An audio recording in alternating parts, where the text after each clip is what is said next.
हम लोग रिलेशनशिप में थे, ये मेरे ख्याल से हर कोई जानता है इस चीज़ को।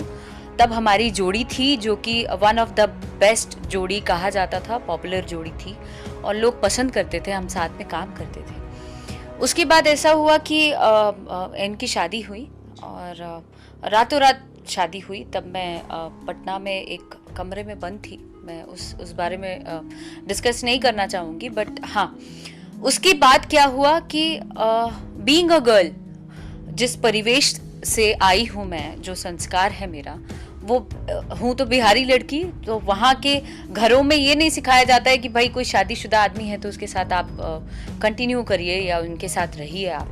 तो मैंने जो देखा था, मैंने बोला कि अभी कोई लड़की उनके जीवन में आई है तो अब मुझे उनसे अलग हो जाना चाहिए। तो मैंने बैक स्टेप ले लिया। उस दौरान भी बहुत सी चीज़ें वायरल हुई कि उन्होंने हाथ उठाया मेरे पे वगैरह वगैरह।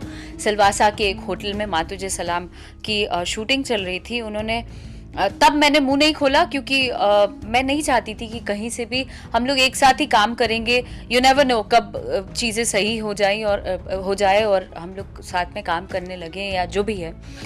तो मुझे ड्रामा सो कॉल्ड नहीं चाहिए था, तो मैं साइलेंटली चीज़ों को हैंडल कर रही थी और अपनी लड़ाई खुद लड़ रही थी और काम करती गई। जो भी छोटे बड़े हीरो के साथ फिल्में आती गई, चूँकि मैंने इनको बहुत शराब के नशे में एकदम धुत थे, ये रूम से बाहर निकल रहे थे, तो मैंने जनरली ऐसे ही बोला, चिल्ला रहे थे, तो मैंने बोला कि आप बाहर मत निकलो बिकॉज लोग देखेंगे तो क्या बोलेंगे। तो मैं उनके इमेज को प्रोटेक्ट करते हुए उनको प्रोटेक्ट करना चाह रही थी, लेकिन उन्होंने धक्का दिया था और बहुत सारी चीज़ें हुई थी जो होटल वाले आए, उन लोगों ने देखा और चीज़ें बहुत ज़्यादा वायरल हो गई।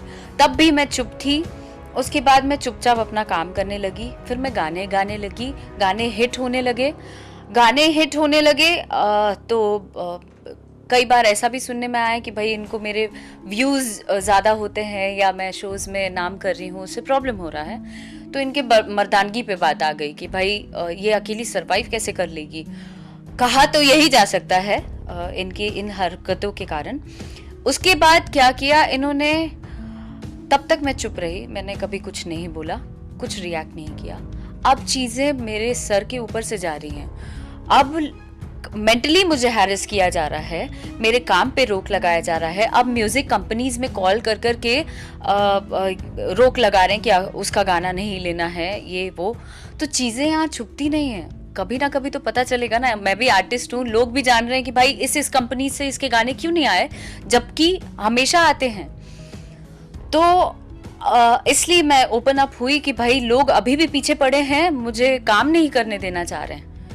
तो यही है मामला। और जब से मैंने वो इंटरव्यू दिया है, तब से इनके सो कॉल्ड भाई लोग जो हैं, इनके चमचे हैं, वो सब मुझे फ़ोन करा रहे हैं, गालियाँ दिलवा रहे हैं और सोशल साइट्स पे मेरा नाम बदनाम करने की कोशिश की जा रही है। तो इनको ऐसा लग रहा है कि मैं डर के सुसाइड कर लूँगी या मैं भाग जाऊँगी। तो मैं ऐसा बिल्कुल नहीं करूँगी बिकॉज़ आज लाखों लड़कियाँ मुझे इंस्पिरेशन के रूप में लेती हैं और वैसे में अगर मैं कायरता दिखाऊँगी, मैं पीछे भागती हूँ, पीछे हटती हूँ, तो लोग जो अपकमिंग जितने एक्टर्स हैं या एक्ट्रेसेस हैं, वो लोग भी डरेंगे।